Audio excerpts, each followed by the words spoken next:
Many of us have questions about who we really are. Sometimes I lay there just thinking, where have I come from? I'm desperate to know.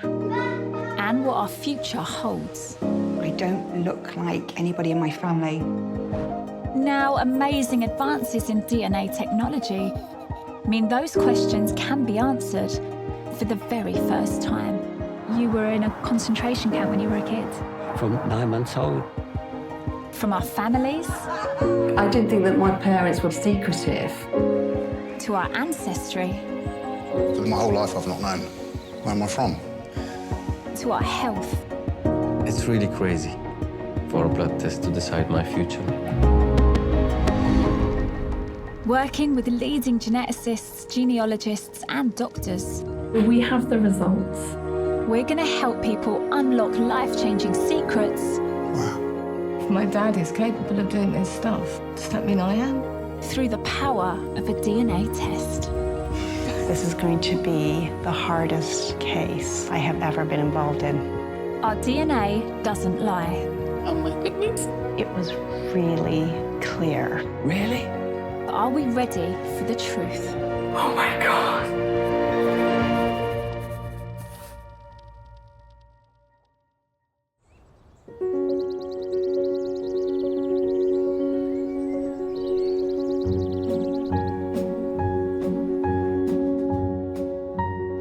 In the last 40 years, over 500,000 children have lived in foster care in the UK.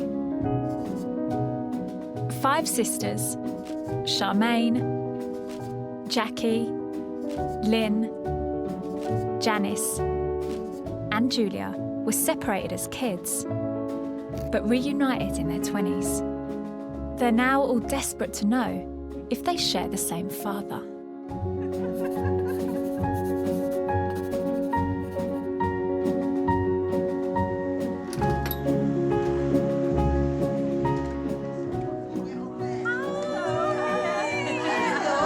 How are you? Can I just say, you look so glamorous. We started getting ready last night. 11 p.m. Takes us days. So is this your place? Yes, it is, yeah. Oh, it's yeah, so lovely, that's isn't why it? I'm still in the blanket. No, you look great. You look great. So nice to meet you. Thank you ever so much for having me. Cheers. Cheers. Cheers. And all that, yeah. There you go. Woo. So, just so I'm clear, you all share the same mum. Yes. The question here is, do we all share, or do any of us share the same father? Yeah. Who's the oldest? Me. So you're the oldest, Julia. Then Charmaine, then Me. Jackie, Lynn. then Lynn. Janice. Fine. Janice is the baby. How often do you tend to get together, all of you? As often as we can. I think even though we've not been brought up together, we've got the same sense of humour. Right. You know, Wicked. wicked sense of humour, and we're biggest flirts going with Oh, it. good for you. We're like proper Good for flirts. you. So, you were adopted. You were I was adopted. adopted. 2 separate families. Yes. Where were you 3? We were brought up in care from the early ages, from about 2. Janice and I were a lot together. We were in the same, the last care home. Because I didn't know about Charmaine. Why didn't they try and keep you all together? I mean, remarkable, really, how you found each other. So, you met in the 80s. Tell me how that feels. I mean, lots of people won't be able to truly understand how it feels when you meet your sisters for the first time. It's strange. It was just so exciting. I mean, we were like kids in a toffee shop. The minute we met, I felt I belonged. Yeah. Even though we've had that time apart, Uh-huh. we still got a bond. It's strange. Your sisters. Yeah. What a treat that you've got your gang now. Yeah. And we've still, you know, we've still all got the same mum. And if you'd have met her, she was like us. We've all got her personality. She was very, very beautiful woman. She was like a model. She'd put her makeup on every day. She wouldn't go out the house without her makeup on.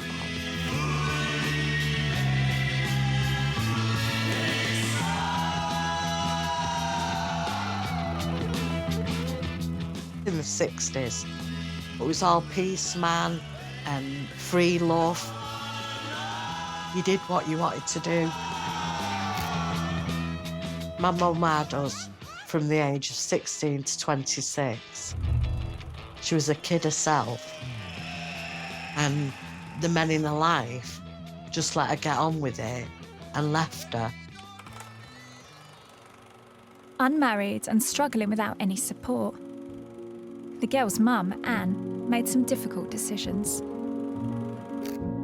She was pressured to put oldest sister Julia and second youngest Lynn up for adoption. And although their mum tried to hold on to second oldest Charmaine, middle sister Jackie, and youngest Janice, they were soon placed into foster homes, separated at an early age. It was only in their 20s, when Lynn accessed her birth records and she discovered she had sisters, that all 5 of them were reunited. Something their mum didn't live to witness. Oh my word, you're like her. Oh my word. She was a beautiful woman. She had it tough, very tough. She had a lot of mental health issues as well that weren't recognised in those days. That's it. How did your mother die? She committed suicide eventually.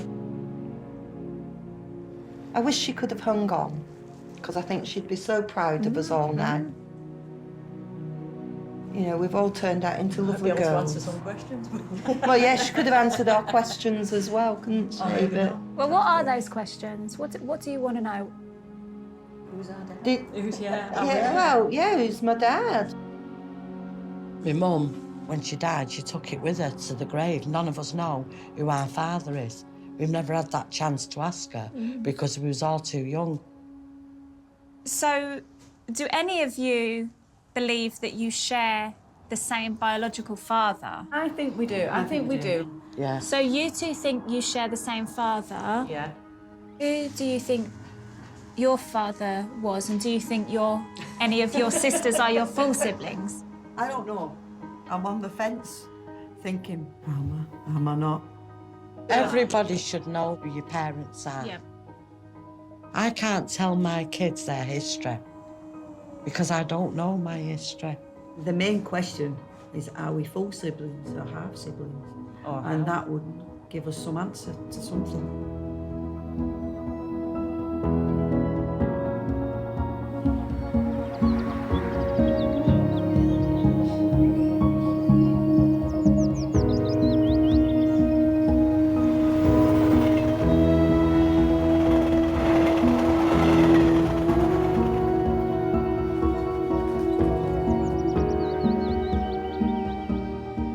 Professor Chori King is one of the UK's leading geneticists. Supported by a team of genealogists, social workers and counsellors, the sisters are hoping that by analysing their DNA, Chori may be able to tell them if they are full or half siblings. Hello, come on in, come sit down. Hi. Nice to meet you. Hello. Hi. Oh, wow. Okay, so 5 sisters. Yeah. God, this is the quietest we've been for a long time. I know, so well behaved. I think we're all nervous. Oh, don't be. Who's the oldest? Give me birth order. You're the oldest. Yeah. Who's next?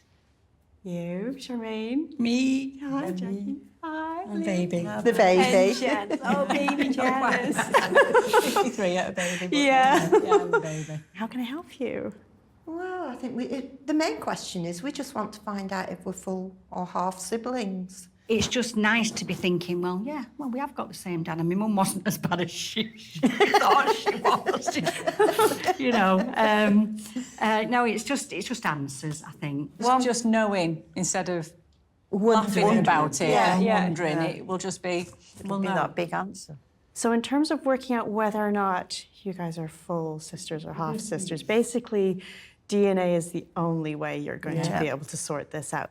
The key comes from looking at your birth father's side of your DNA. Let me just do you a picture as to what we're going to be looking for. So what happens is you share half of your DNA with each of your parents. So each time one of you is born, it's like your parents have taken their deck of cards, they've shuffled it, they've given you half each. And every time one of you is born, they do the same thing again. So on average, you are going to share about half of your DNA in common if you are full sisters.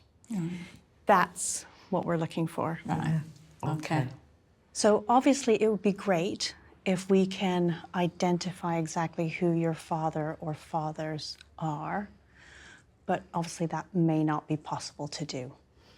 Yeah. So what we'll have to do is we'll have to do this on a case-by-case basis, whatever comes up, and we'll talk you through. Yeah. It's a question at a time. Yeah. And the main one is the siblings or half siblings. Okay, so what I need from you all is your DNA. The sister samples will now be compared to see if they share half of their DNA with each other and might be full siblings with the same father. I'm holding my life in my hand. You are. Churi will also add them to the worldwide DNA databases of over 30 million people to see whether they can uncover any clues about their father's identity.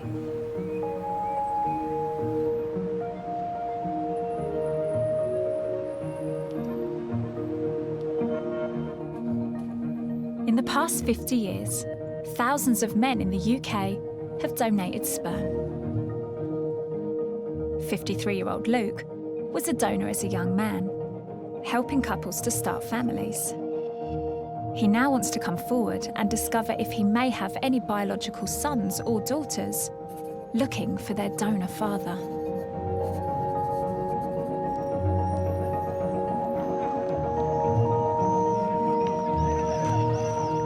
Hello, mate. Hi, Luke. Can we shake? We can shake now. We can shake, we just can't snog. No kissing in the park. Oh. So lovely to meet you. Yeah. Thank you so much for your time. Luke, why don't we start off by establishing why we're here? 30 years ago, I was a sperm donor. For about 4 years, I donated sperm. And recently, well, I suppose life events, it gave me a bit of time to think, and I thought I'd try and find out if anything had happened. Because when I first started donating, it was totally anonymous, and there's no way of even tracing it, apart from possibly DNA. And that's why we're here. Yeah. How old were you when you first gave sperm? 19. I did it in Birmingham first. I went to university to study music, drama and dance. I was a typical drama student. And by then, I think I had an inkling I was probably gay. For the first 6 months, I wore leg warmers. We all thought we were kids from Fame in the 80s. Originally, when I started donating sperm, we used to get paid £7 at the beginning. We do that twice a week. That's a couple of nights at the pub. For me, with no inclination to have a family of my own, no downside at all. I think around mid-80s was the peak of the AIDS fear. There was a lot of stigma around HIV. So, as part of sperm donating, you got a free HIV screening. It didn't go on your medical record, it was anonymous. And it was also for peace of mind. I think I was about 23 when I stopped. It's a fair stint. Yeah, it is a fair stint. Every week? Twice a week. Twice a week? Twice a week, yeah. But it could be that there are lots and lots of people that have been conceived by your sperm out there. If we're talking, like, in the numbers up, it starts to become a bit of a horrifying thought, because you're like... I'm just eating twice a week for 4 years. Yeah, doing the maths, I'm starting to go, well, yeah, it could be a lot. We're here now. Yeah. Why? Because I'd spoken to a lot of people who never found out who their real parents or their biological parents were or whatever. And it always troubled them. And I just thought, well, there's people out there that would probably just like to know. If I can give them that, and if I can give them that before anything happens to me. Because I was made very aware that something could happen to me. I got a little bit of a hint of mortality, in a way. My best friend died just before Christmas. And it was, yeah, totally out of the blue. It floored me completely. And it did make me go, well, I might not be here forever. Anything could happen. Yeah, but it got me thinking about that. Makes sense. Yeah, and just, yeah, doing the right thing. So it feels like you've given this sort of real thought, serious thought. Mm. You're here if we were to find, you know, any other, feels weird saying children. They wouldn't be children anymore, would they? Mm. No, like young adults. Yeah. If they had any questions, you'd be more than happy to meet Yeah, with I mean, I'd answer any questions I could.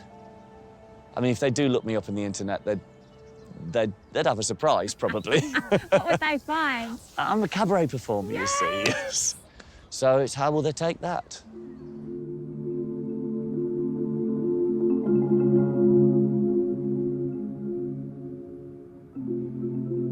As a cabaret performer, I'm not perhaps the normal biological father.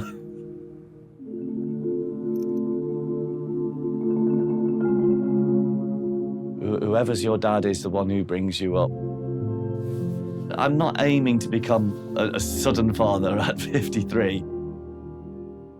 I can't. It's too late.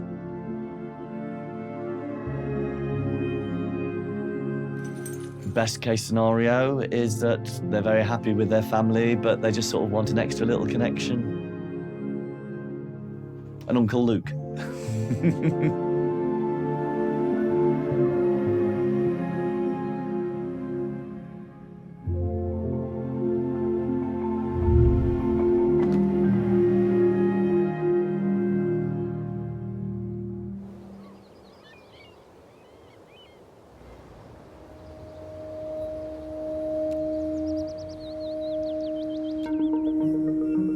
To find out whether there is anyone out there looking for him, Luke has come to meet Churi at the University of Leicester.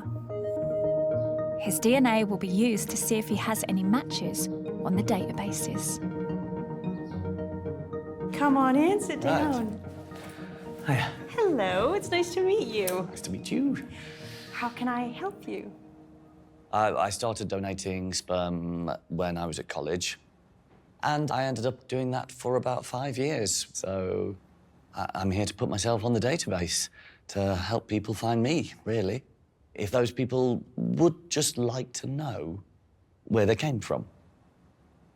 I have to say, I think you're the first sperm donor that I have met, and particularly one who wants to come forward, because it's actually quite a rare thing. Really? Yeah. So you tend to hear from people who are donor-conceived children who would like to meet, you know, half-siblings or even potentially get to know who their sperm donor father was. But I think this is the first time it's the other way around. I'm curious about, you know, my biological children, and I suppose I'd like to meet them and see what they're like. So, yeah, here I am. I think for so many donor-conceived kids, they are missing that bit, and so many would love that information. So obviously, because, you know, you've been donating sperm for years, you might have a lot of donor-conceived kids. There's a thought. There's a thought.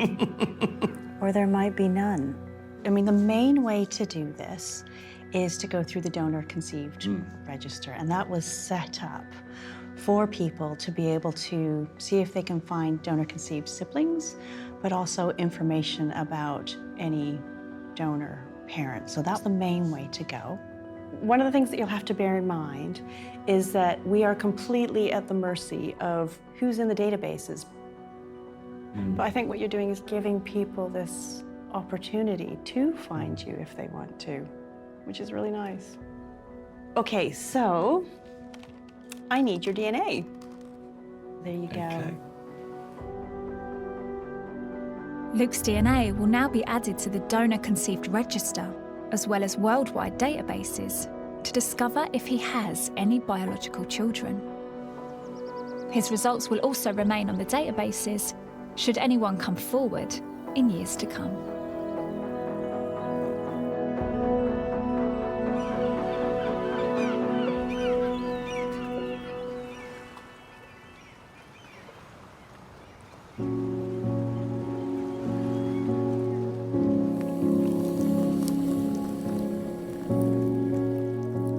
Middle sister Charmaine and her 4 siblings are waiting to find out whether they are full or half sisters, something their birth mother never shared while she was alive. Of the 5 of us, I would say that I knew my mum better than the rest of them. I was living in a care home, but I used to go and see my mum at weekends. There was so many beautiful memories. Like, she came to see me when I was on holiday and I won a beauty competition and she was dead proud of me. And I was dead proud that my mum was there. And I feel guilty about having them memories because my other sisters didn't get the chance to have the memories with her.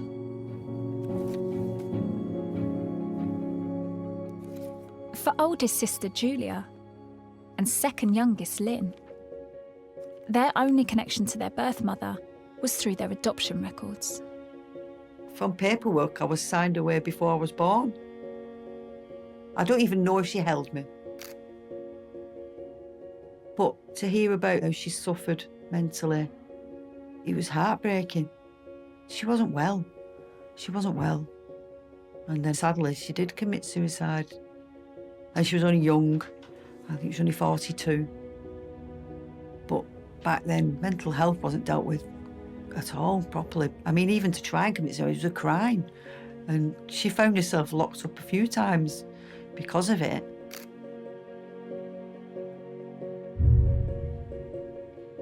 Whilst most of the sisters have no idea who their fathers were, for middle sister Jackie and youngest Janice, they remember one particular boyfriend of their mum's who they called Dad. His name was Jack Bethel. My mum and Jack Bethel were obviously in a relationship at some point, and Jackie and I were supposed to be the product of that relationship. Even though Jack's relationship with their mum was on and off for many years, he remained in the girls' lives, occasionally visiting them at their foster homes. Janice and I were in care together. She was a very timid little girl. I suppose she really looked up to me like a mother figure in a way, even though I wasn't much older than her. Janice wants to visit Jackie the day before they get their DNA test results. I have some memories from being little.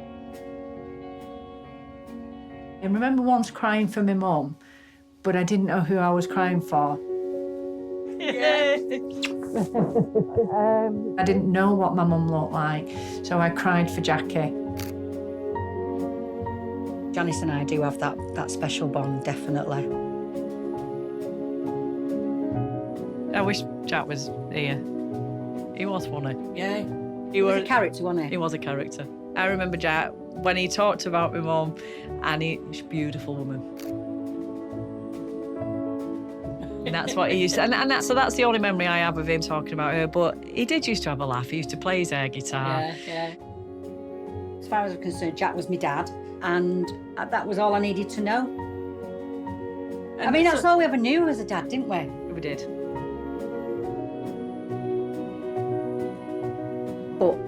whatever the results are, you know I'm always going to be here. I'm your mummy. You are. All right. I do. I love you to bits. You know that. I know.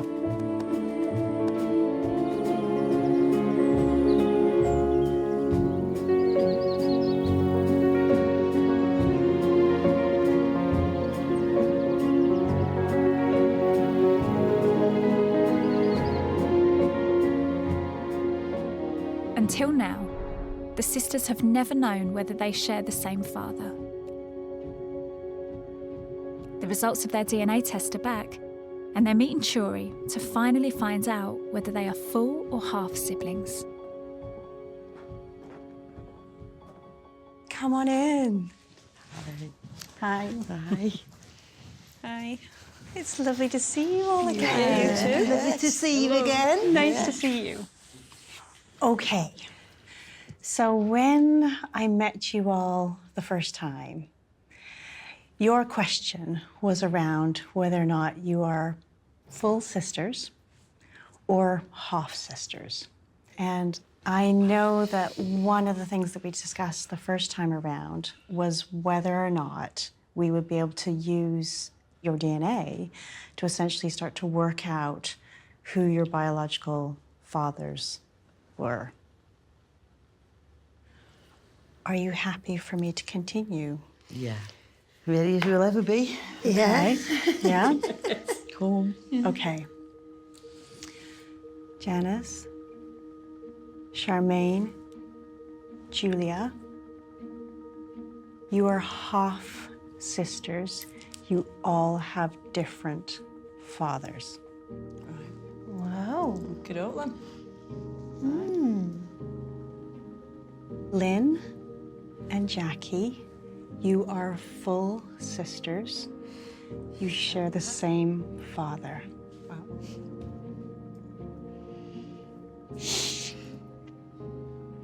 Two nutters. We had I think we... We've always had a little sneaky feeling. Now it's confirmed it, and I'm happy with that. Are you? You happy? Yeah. It's okay. Okay. It's okay. Yeah. Right. So, Lynn and Jackie, your father is Jack Bethel. Wow.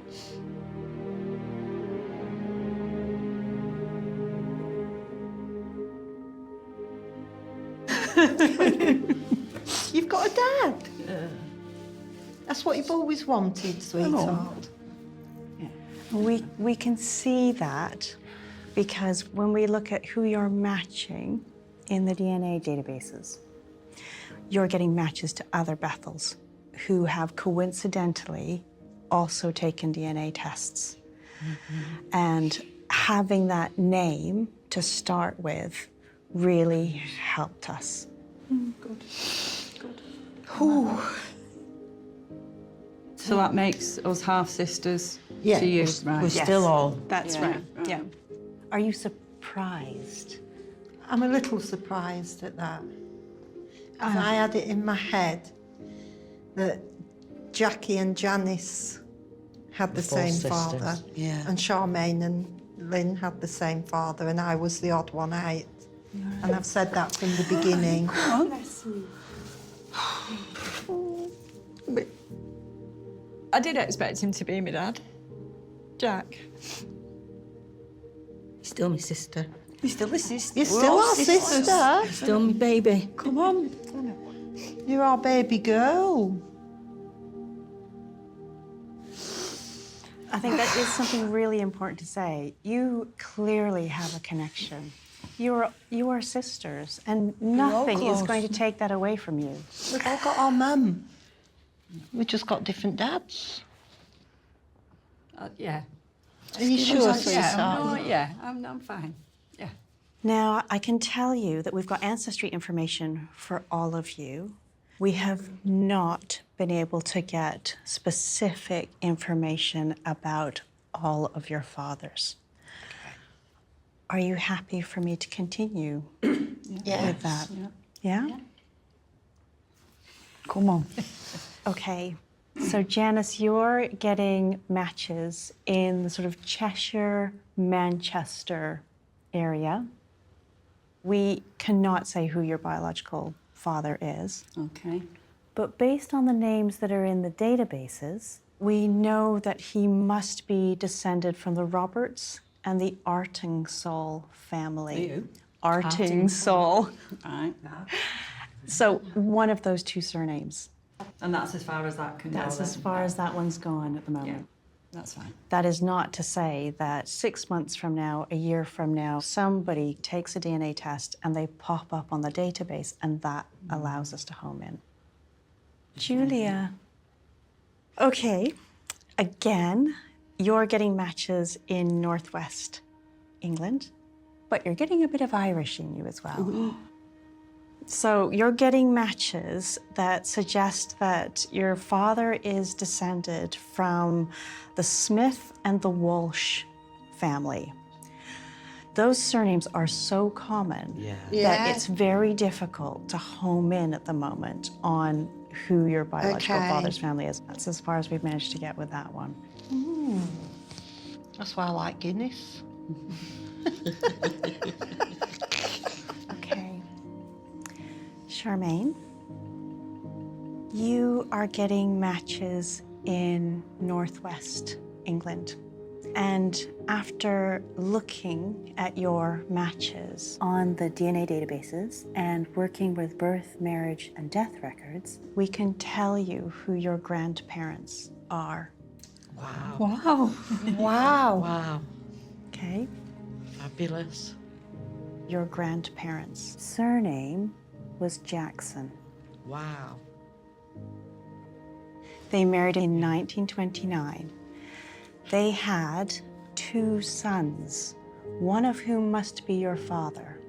Jackson. I have heard that name. Without a DNA test, we cannot confirm. Yeah. Wow. Oh, thank you. Thank you so much. Charmaine Jackson, yeah. Sounds like you should be one of the Jackson 5. Yeah. Wow. The eldest is still alive. Wow. So knowing that, are you happy for us to make contact and try and take this forward? Definitely. Okay. Definitely. Wow. So now knowing the answer to your question, are you happy that you went through this process? Yes, definitely. For certain. Definitely. Yeah. 100%. Yeah, I am, definitely. And I'm so grateful because we found information that we never had. Yeah. I know you're going to go and see Stacey next to chat through some more of this. Thank you. Okay, anyway. thank you. Thank Thank you you. very, You're very very much. welcome. Thank you much. for all the Thank you. hard work. You're very welcome. Right. Here we go. Oh, good. And you. Hello. I love to see you. Yeah. Wow. I know. A huge amount to try and get your head around. Wow. Yeah, big wow. Let's start with you two, Lynn and Jackie. Biologically, full siblings. Yes. Yeah. Jack is your father. Was your father? I know, Jack. Yeah. I've got the answer. How does that change your life, do you reckon? It's just given me closure on the keep going and trying to find. But it's just like, I've still got my sisters. We're still here. But we're all together and we'll never not be together. And that's it, you know what I That's mean? the I know one. it's a bit of a cliche, but there is a genuine sisterhood here. Yeah. And you know, when we met at your place last time, Janice, I really could feel the closeness between you two. Yeah. And I think whilst you're not full biological siblings, actually you share a mum, but you also share lived experiences. Yes. Yeah, we do. Yeah. That's the one. Yeah. That Yeah, very it's true few that, yeah. people will be able to relate to. Yeah. I think that's part of our history, that's Yeah. that our bond. Yeah, definitely. Really, that's there, you know. I'm just grateful that I found out, you know, my sisters are all still my sisters, Yes. whether we're full of half. Yeah, that's what I mean. There's a real closeness here, and even if you haven't got the same mum and dad, you share a mum. We're still sisters. We share our Yeah. children. Yeah. We've got beautiful nephews, Yeah. nieces. I'm glad we've done it because it's answered, it's given us answers to, well, for Lynn, like I say, obviously. I'm so glad. But it's been good to do it. Just got to carry on now and keep supporting each other. Yeah, that's the one. Well done, ladies. Thank you. Thank you. Thank you so Thank you much so for much. everything. Thank you. It's Brilliant. amazing. Pleasure.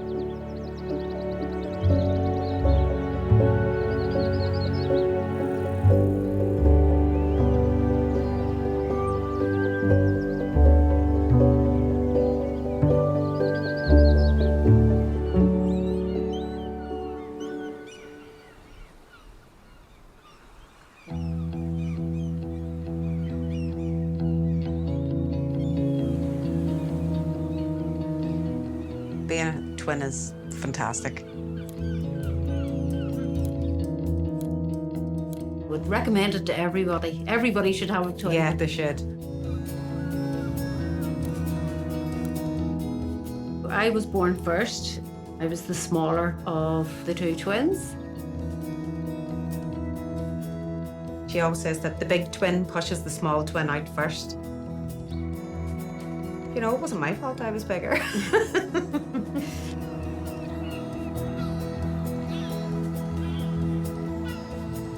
12 years ago, I was 34. I was living my best life, moved in with my husband, and it was great. And then, bang, all of a sudden, Mummy found out she had breast cancer.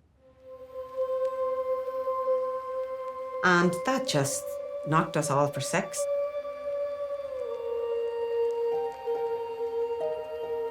We were there with her the whole way through everything. It was really, really hard to watch her suffering. But then, you know, once she died, the thought turned to, what about us? You know, are we at risk for this? Identical twins, Diane and Louise, have not only lost their mum to cancer, but a number of other relatives, which could mean their family carries a fault in one of the BRCA genes that might be deadly. If they have inherited this fault, there is up to a 72% chance they will get cancer.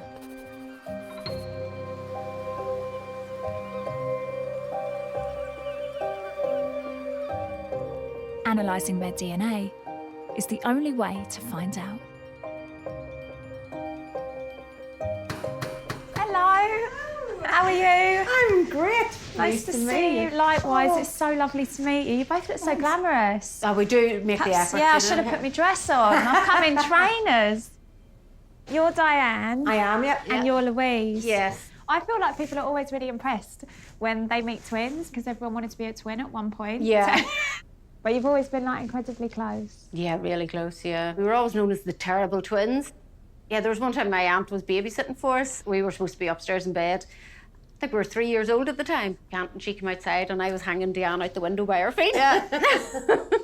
Brilliant. Talk me through why you want to get yourselves tested. Our family history of cancer is very extensive. Not just our mum, but it's like my grandmother, aunt, both had breast cancer. Do you know, it looks quite likely it could be a faulty gene that possibly we've inherited. It sounds to me like you've essentially been sort of looking over your shoulder thinking, God, is this coming for us? It's more to do with family and needing to know because... Making plans for the future. Both of my children are autistic and I had them a bit later in life. So like my youngest child will be 18 when I'm 60. My mum died at 66.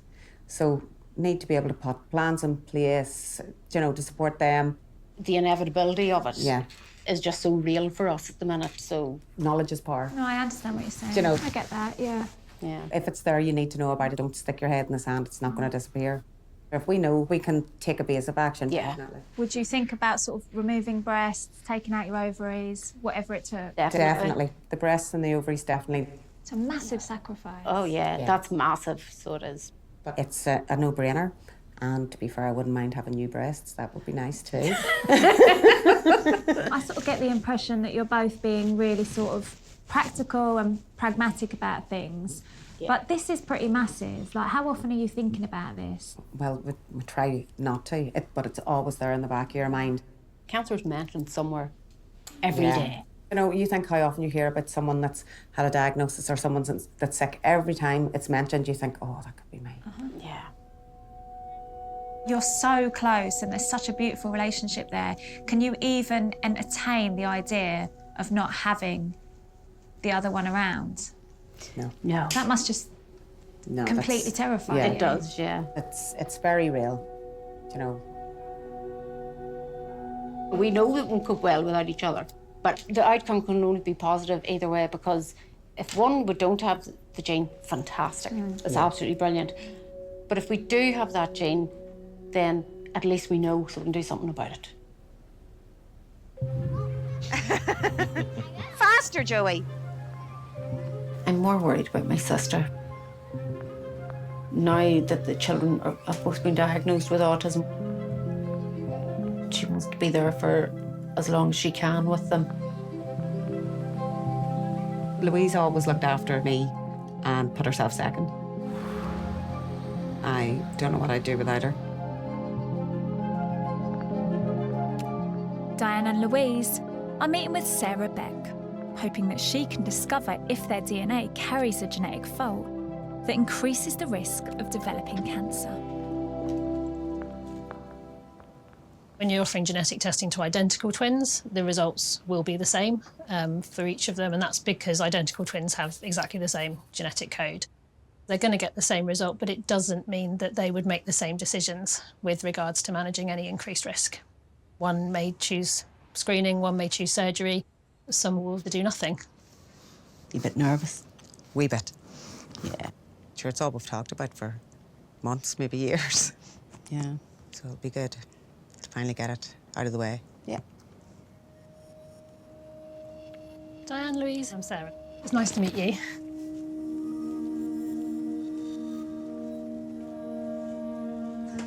So what we'll do is we'll just talk about the genes that we can look at, possible results, and go from there. Okay. Okay. So if you imagine a gene is a bit like a recipe book. Yeah. Genetic testing is reading through the book, looking for spelling mistakes. Does that make sense? That does, yep. Yeah. So I suppose the first thing to say is that when we do a genetic test, we're not looking to see if you have these genes. We're looking really to see if they're working properly. If we did find a spelling mistake, or what we call a variant, for you it would mean that you have an increased risk of breast and ovarian cancer. Okay. Diane and I are only 10 years younger than Mum was at the age she was diagnosed with breast cancer, so it's kind of like we need to take action now rather than just sitting waiting. It's a constant worry. It's just always in the back of our mind. Our biggest concern was that our mum, our aunt, and our grandmother had breast cancer. There is more breast cancer than we'd expect by chance. There are 3 close relatives with breast cancer. That could suggest that there is a genetic cause. Sarah will take blood from Diane and Louise in order to analyse their DNA and see if they carry a fault in one of their BRCA genes. They'll receive their results in 4 weeks.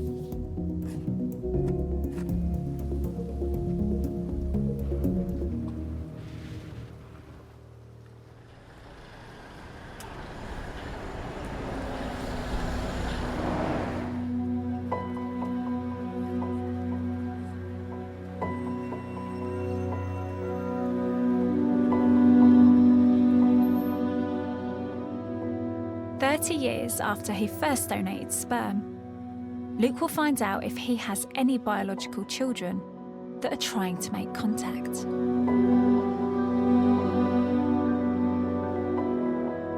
I'm trepidatious.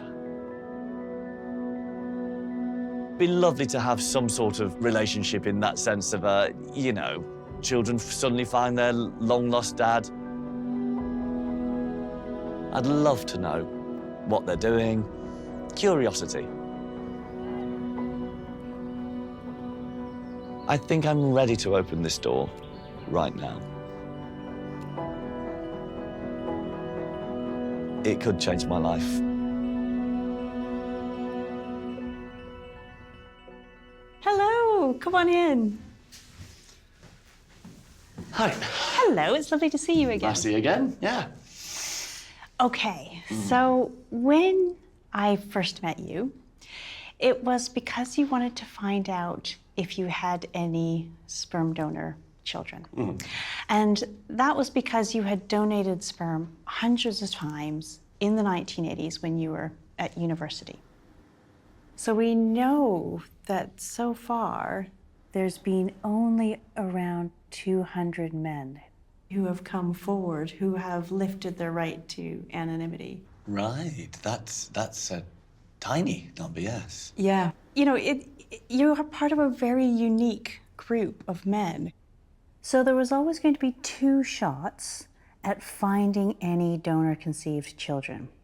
And the first was to upload your DNA to the worldwide databases. And when we looked through all of these databases, not a single person was on there who looks like they are your donor child. Yeah. But that was going to be just, you know, a route. But the main thing was actually to go on the donor-conceived register and make yourself available for any donor-conceived children who were looking for you. So the results are in, and we've got an email from the donor-conceived register. But only you can open it. Right. Right. You ready? Okay. So let me give you this. Right. So there you go. So it's just there. Just open this.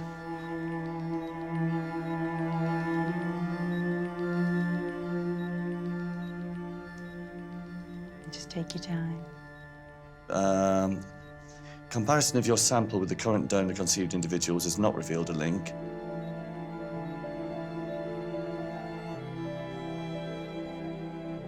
I'm aware that this may be disappointing for you, but we will continue to compare your sample with all new registrants and will write to you if we have any positive findings in the future. So no children on the donor-conceived register. It's not that you don't have donor-conceived children out there. It's hugely possible that you could have dozens of donor-conceived children. Yeah. They may not know that they are donor-conceived, because the only way they're going to know is if their parents have told them. Equally, you can have people who know that they're donor-conceived, and they're completely relaxed about the whole thing. They don't feel a need at this point to find anything further. They may do in the future. They may never feel the need to find out. It's early days, really early days. So it could easily be that you have dozens of children out there. They're not yet on the donor-conceived register, and that register is growing all of the time. Give it a few months, and you get an email. Yeah, that was something that was occurring to me more and more over that this is kind of a lifetime thing. It may be that I'm 80 and someone will come up and go, excuse me. Yeah, it's one of those things. So though it hasn't turned out quite how we would have hoped, that is actually the reality, I suppose, of genetic testing. Yeah. I was always happy with either result, to be honest with you. I'm cool with that. I mean, that's what it was all for. So I know you're going to go and see Stacey now. Yeah, it'd be nice to see her again. All right, thanks very much. You're Tui. welcome. Bye.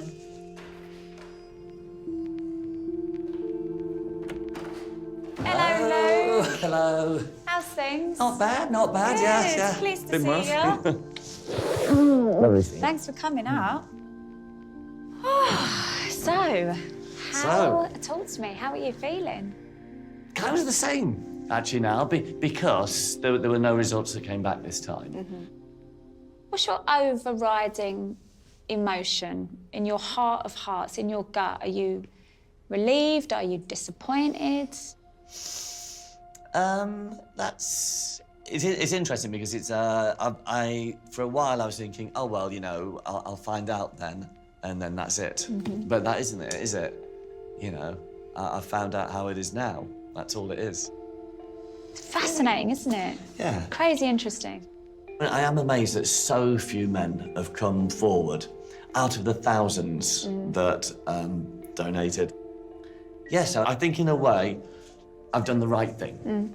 And so I'm happy I can move on. Yeah. And if somebody gets in touch further down the line, brilliant. Well, I hope I can do the right thing again. And no news is good news.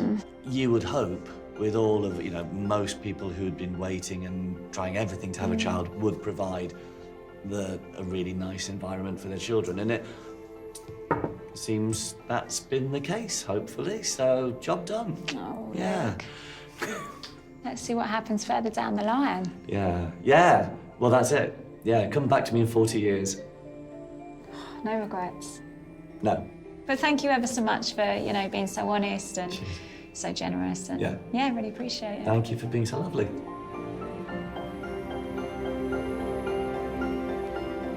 Thinking about how many people there could be out there always makes me smile a bit. It did something nice for people. And I think helping people have children, that is something I have put into the world. I mean, that's surely a good thing. Having my DNA somewhere, for me, it's just providing a piece of the puzzle for somebody else.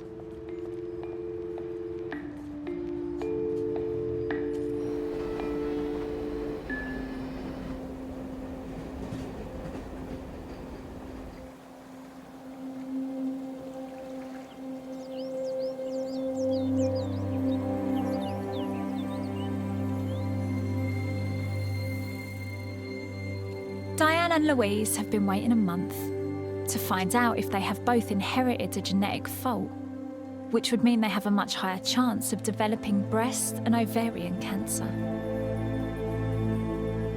We're really living in fear at the minute because we don't know if we've inherited the gene.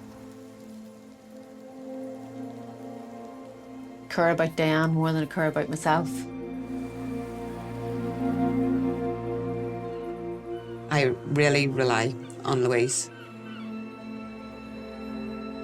It does terrify me if anything happened that weren't together, because I really don't know how I will cope with that.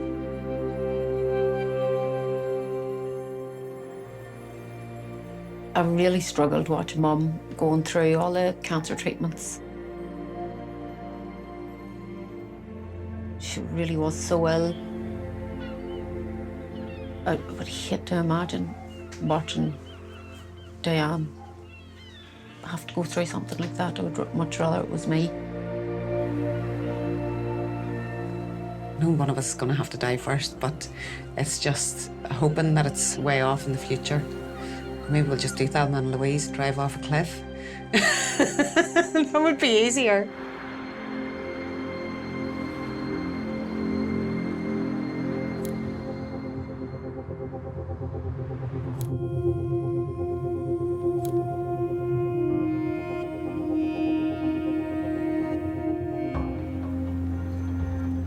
You okay?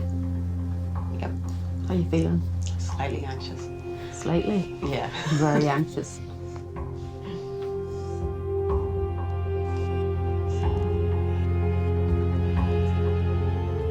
Diane, Louise, come on through.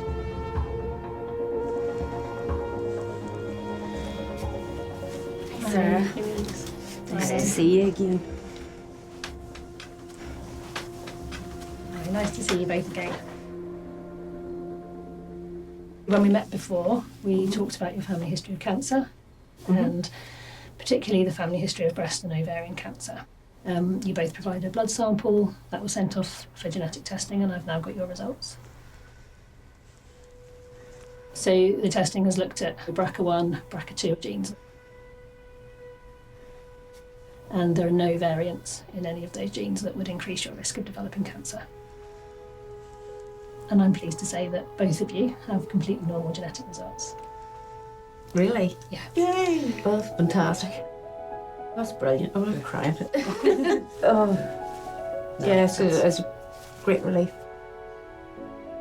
We've looked at all the high-risk genes. They're all completely normal, which is great news for you and obviously for your children. Great. Oh, that's brilliant news. Yay! Yeah. was so worried it was going to be positive, but now that it's negative, it's just such a weight off our shoulders because, you know, my assumption was always that I wouldn't be around to support my kids. So that's all been pushed to the side now, and it's now like, yeah, I can make plans with my family. That's it. They'll not get rid of you that easily. Such a relief. It really is. Yeah, kind of just want to go and do a wee dance.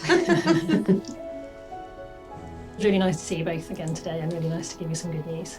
Thanks so much. You're welcome. Coming in today, I just thought, oh, it's going to be bad news. It's going to be awful. What are we going to do after this? But thankfully it went the way we wanted it to.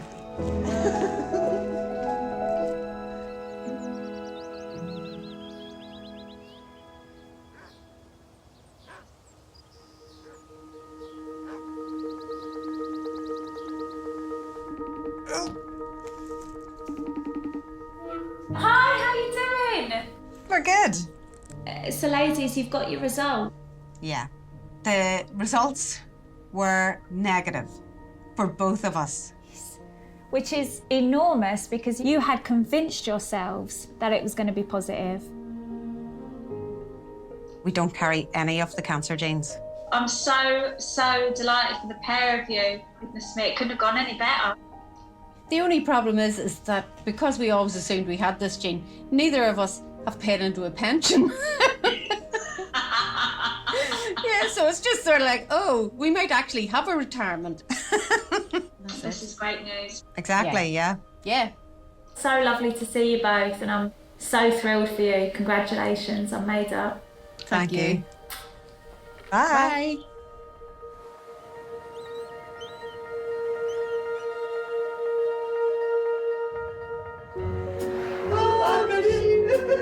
I think you're still drunk from last night. I am. Not right.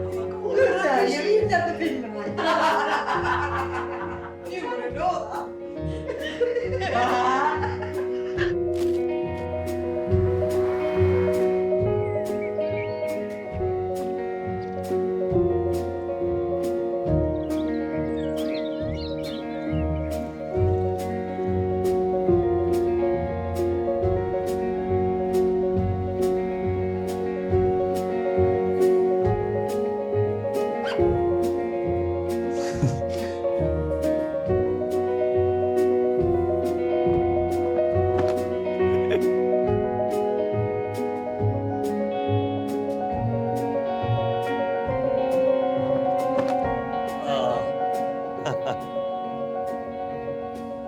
Lovely. Cheers. Cheers. Gesundheit. Gesundheit. Oh, that's when you sneeze. Yeah.